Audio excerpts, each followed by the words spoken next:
Chapter 8.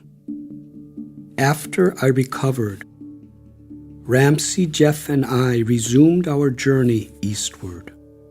In those days, there was a whole counterculture of world travelers who endured the hardships of a very low budget. Most were adventurous and many spiritually inclined. At times, we met in the most unexpected places. In Erzurum, Ramsey and Jeff met some traveling brothers who had convinced a bus driver to let them ride for free on a company bus traveling to Tehran.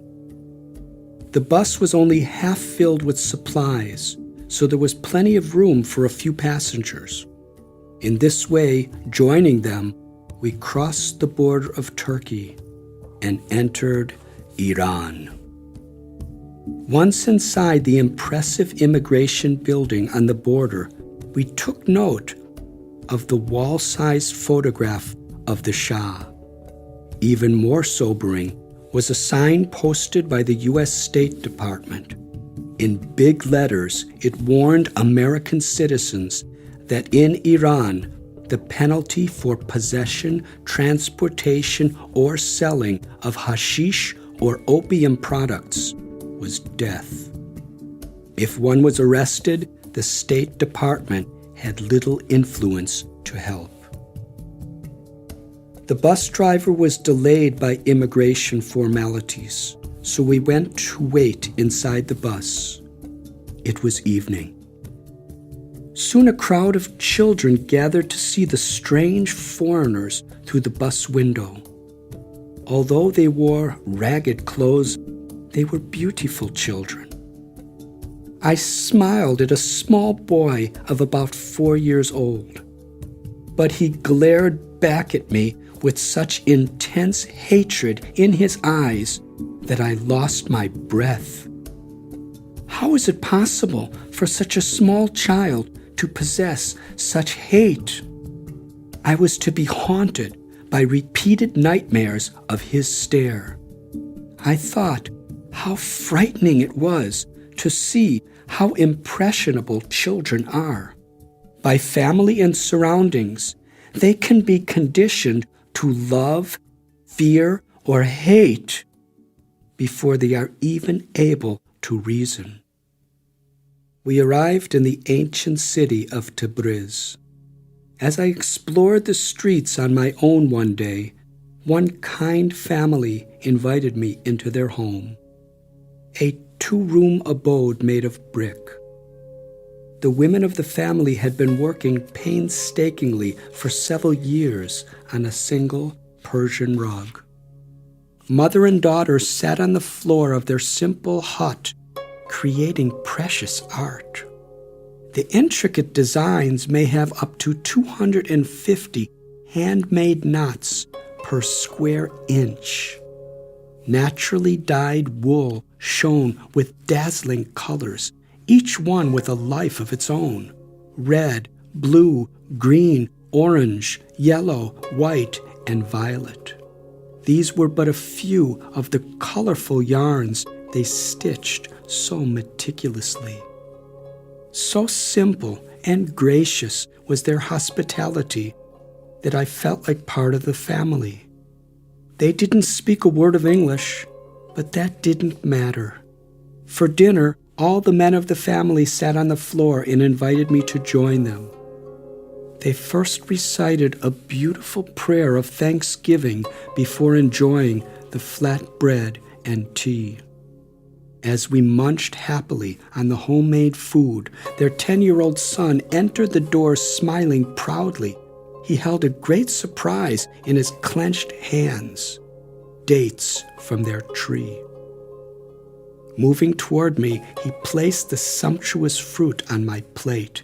Everyone laughed and exclaimed my good fortune. 5 times a day, the family abandoned whatever they were doing to offer prayers to Allah and the holy city of Mecca. The natural devotion of these humble souls moved my heart. I thanked God for this experience and thank this family for their kindness towards a wayward stranger. Our bus cruised through the mystical terrain of Iran. As far as the eyes could see, the flat, arid desert expanded in all directions. Hours passed with no sign of life. From time to time, sandy hills or villages of tiny clay houses appeared in the distance. We drove during the cool parts of the day and all night long. One night, the moonless sky filled with a multitude of stars that sparkled beyond the horizons on all sides. Fascinated by the beauty, we stared through the bus windows. My fellow travelers urged me to play my harmonica. Gazing into the ocean of stars, I played a spontaneous song of my sincere yearning for God. I poured my heart into that instrument.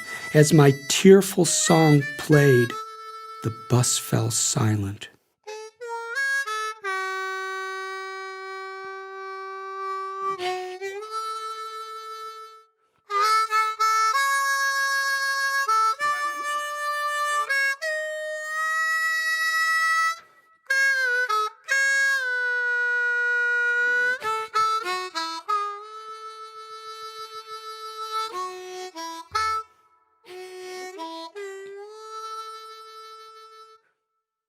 When it ended, everyone exclaimed.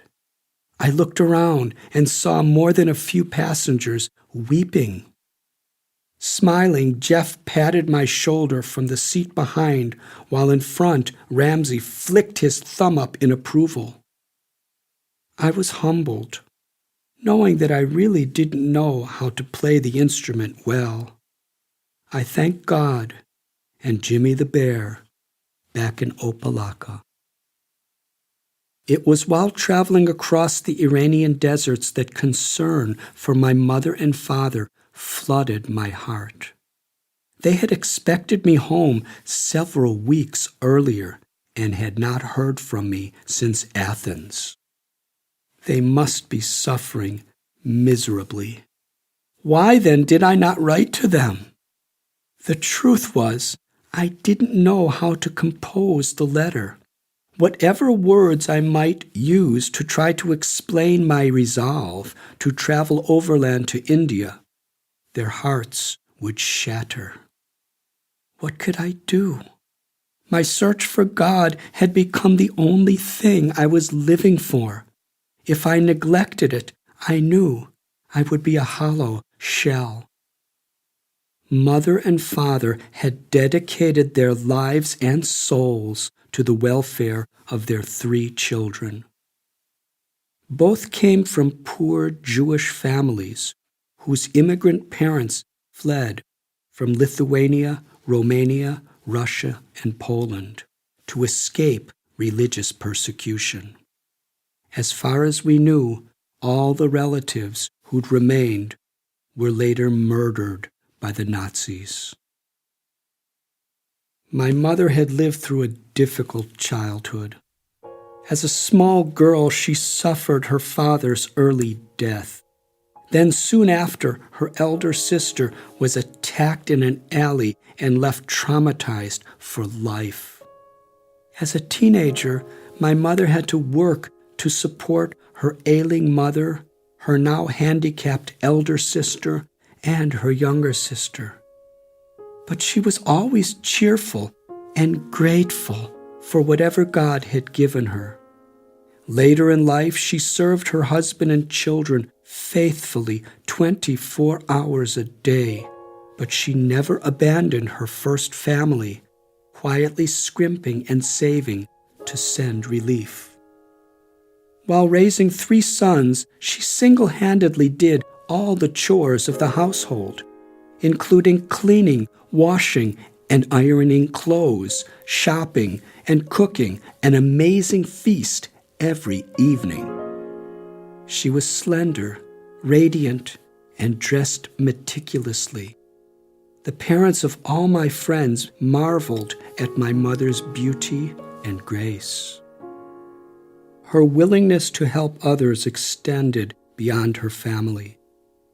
As long as I could remember, she joyfully volunteered to serve in various charitable organizations, performing fundraising dances in particular. And my brothers and I were always on guard lest she suddenly give our used toys or clothes away to Goodwill. Throughout our lives, she had emphasized the virtue of gratitude. She was sure to ask if we had thanked the parents of my friends if I ate at their houses, sure that I offered thanks to whomever showed kindness to me. Of all the displeasing traits children could exhibit, ingratitude disturbed her the most. Consequently, she was sure not to spoil us by satisfying our whims. And whenever we were given a gift, she stressed, "It's the thought that counts." She led by example. Whether she received a gift of precious jewelry or a simple flower, she was equally thrilled. In this, she taught me that happiness comes not from the material thing, but from the love with which it is given. She took immense pride in seeing whatever good we did. Whether the results were big or small, she was happy as long as our efforts were honest. Time and again she revealed her selfless service to us. When I had suffered my dislocated shoulder, she was there within moments to drive me to the hospital. After surgery, the first person I saw at my bedside was Mother. I coughed and pleaded, "Mom, your cigarette is making me sick." As was the fashion of American women at that time, she had been smoking 2 packs of cigarettes every day for over 15 years. But the thought that she caused me pain greatly affected her heart. As she frantically extinguished the cigarettes, tears welled in her brown eyes. Ashamed, she came to my bedside and stroked my cheek. "Darling Richie, if my smoking causes you pain, I promise you to never touch another cigarette for the rest of my life." She never smoked again. My father shared much in common with my mother. He had to leave school at 15 due to shortage of food at home, and labored to assist his parents in the time of the Great Depression. Later, as a married man, he worked hard to financially maintain his aging parents and sickly mother-in-law, along with his own family. Financial challenges seemed to follow him like a shadow. In 1958, when I was 7 years old, he and my Uncle Irving invested everything they had in a promising business venture. They became the largest automobile dealership in the Chicago area for a brand new line by Ford, the Edsel. But Edsel's sales plummeted, becoming infamous as one of the greatest failures in automobile history. Consequently, my father sunk into bankruptcy and lost everything. I watched as he struggled, working long hours to protect us from poverty. Besides providing for the welfare of his children, my father loved to play sports and games with us, and when he had time, took me to football and baseball games. Later, he opened a shop for auto repairs, and in time, with hard work, became quite wealthy. Still, from the age of 15, I worked various jobs after school hours and during school vacation. I never wanted to add to the burden of my parents, a value I had absorbed by their example. The day before I was to leave home for college, my father was especially emotional. "Richie," he said, "let's take a ride together." We drove along the tranquil streets of Highland Park's Sherwood Forest, surrounded by the sounds of children laughing and playing. "Son," he began, "as long as I'm alive, I'm always here for you." Stopping the car, he held my hand, and his voice quivered. "As your father, I expect you to do your best. But whether you succeed or fail, do good or bad deeds, or even betray me, as long as I'm alive, I'll love you, and I am here for you. This is a promise I will live and die to keep. Please never forget this." Overwhelmed, I listened. I knew that he meant every word he spoke. Sure enough, he remained true to his promise, although I was to test him beyond his farthest expectations. The bus stopped on a hill outside a village, and I was lifted out of my reminiscence. I lifted my duffel bag off the floor, untied the strings, and pulled out a pen and an Iranian aerogram. The moment had come to explain my resolve to my parents. "My dear family," I wrote, "everything has been going well with me. Roads get bumpy at times, but they are fine roads. I have been doing much thinking and have found that now is the time when I will do something I have been longing to do. Much thought and much contemplation has gone into making it clear that this is the right way. Throughout the world, people look at life through different windows. For almost 20 years, I have been seeing through the eyes of a Western man. I have seen and experienced the laws, philosophies, religions, arts, and overall ways of life of the West. Now I will see how life is lived in the East. I do this not to escape my previous life, but to see another. It is something I cannot see through schools, because schools can only tell me about this through slanted points of view. So I will go to the East myself. What greater education is there than that?